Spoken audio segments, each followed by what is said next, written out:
Hi, today we'll be looking at the case of the stolen cabbages.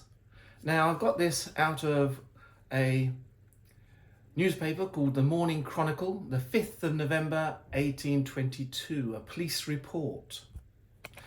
Now, I get them from these sort of papers. This is the County Chronicle, and this is Tuesday the 29th of August 1826.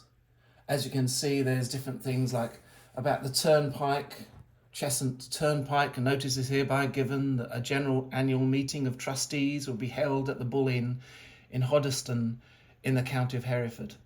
Turnpikes were where they paid for sections of the road. It was a bit like a toll road nowadays, where you'd go down, there would be somebody would put a gate across the road and you would go to the gatehouse, pay a fee, they would open up the gate and you go through. And that was to maintain the road, because in the Middle Ages it was awful roads, there were potholes, and during the winter you would just not be able to go at all. So it's from these sort of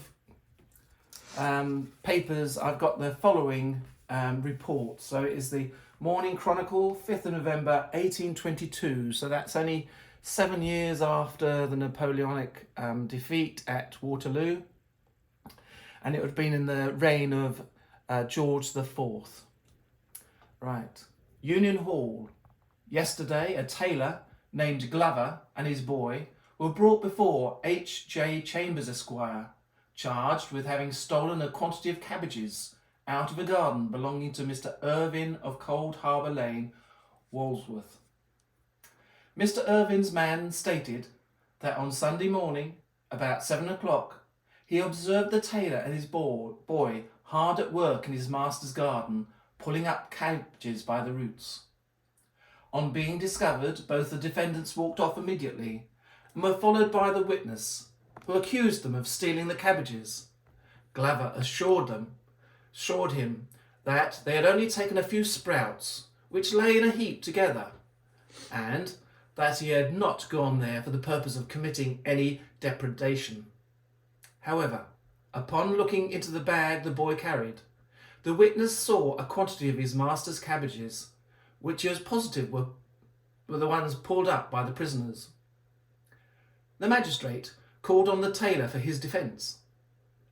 Glover denied that either he or the boy had pulled up the cabbages. In fact, he said that they had gone out to gather some few mushrooms. The boy saw the sprouts lying on the dung heap in the garden and picked them up and put them into a bag. He should be most willing now to pay the cost of the cabbages. Mr. Irvine said the tailor had proposed to pay £2 to the National School or other charity, the compromise being acceded by all parties, in the first instance, to prevent a public exposure of the circumstance. But afterwards the tailor had refused to abide by the agreement, and the case now was submitted for the magistrate's decision. Mr. Chambers said the tailor's conduct throughout was most disgraceful, and however great his partiality for cabbage, he, the magistrate, would take care to inflict such a penalty on the two defendants as would deter them in future from cabbaging property from other men's gardens. He then ordered them to pay a fine of £1 each and the full value of the cabbages, or imprisonment for 2 months. The order was complied with and the parties retired. So this came because mainly not because of the stealing of the cabbages, but because the tailor had said he was going to pay money into a charity and he had gone back on his word.